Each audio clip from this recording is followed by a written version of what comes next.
Good evening and namaskar to all of you.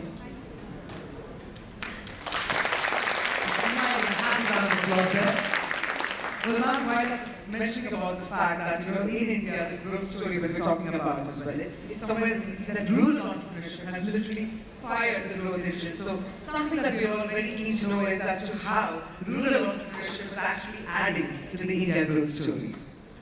So if you really look back with the development which has happened in our country, industrialization, the emphasis was essentially on urbanization, people coming from rural places to Mumbai metros so that they can get a job. And later on it was realized that what is more important is keeping the people back in the villages where they belong. Because if we lose out on the villages, initially we were about 70-30, 30% urbanization, 70% rural industries. Slowly now we see that almost 40% is urban and 60% is just rural. And tier 2, tier 3 cities are very important for development. So government changed the thought process and specifically involving women in entrepreneurship was very important. So we have programs like Maharashtra State Rural Livelihoods Mission, which talks about collectives, which mentioned about forming self-help groups.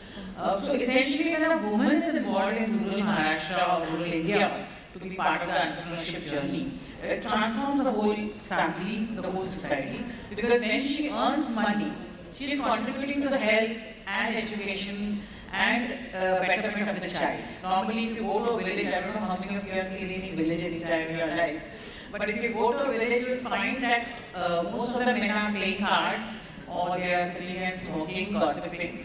And it is the women who are working in the fields and they are also working at home and doing everything else.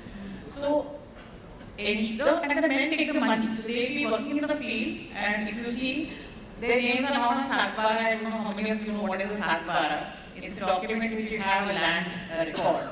So their names are not on the property card.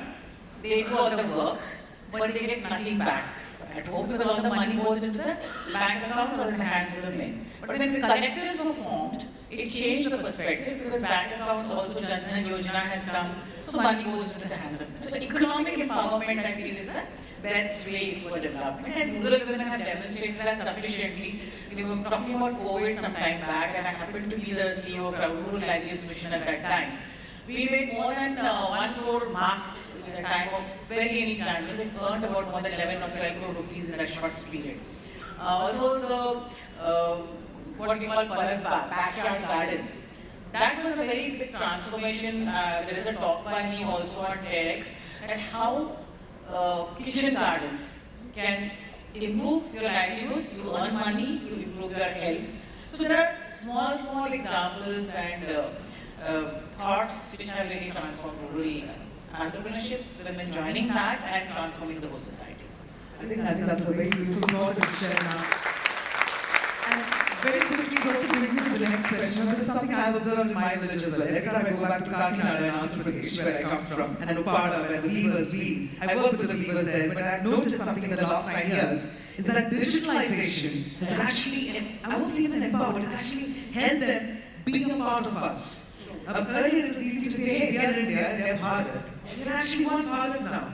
How impactful has digitalization been when it comes to rural entrepreneurship? So this is really significantly something which I learned. When collectives are formed, we train them. So there are different modules for training women, whether it is doing some small businesses, financial inclusion. And when COVID struck, we were like just at a loss. How do we carry on with the training? And I just said that let's do it on the phone. So you won't believe every woman from the village when I used to have an online session, we used to have like hordes of women sitting on that one mobile phone and trying to listen, learn, write.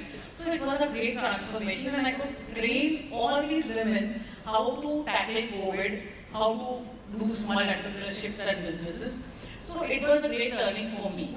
And even government was really shocked that we could hold that kind of attention on one instrument. There are several photographs which came in the social media. Specifically menstrual hygiene was also something which I really looked at. And we had a brand called Asmita. So we sold those sanitary napkins online. So women could get the big purchases online. So if you really want to change, women are the biggest mode for change in development, I think. Because they have the willpower, they have the inclination, and they know that they can be means to bring about a change.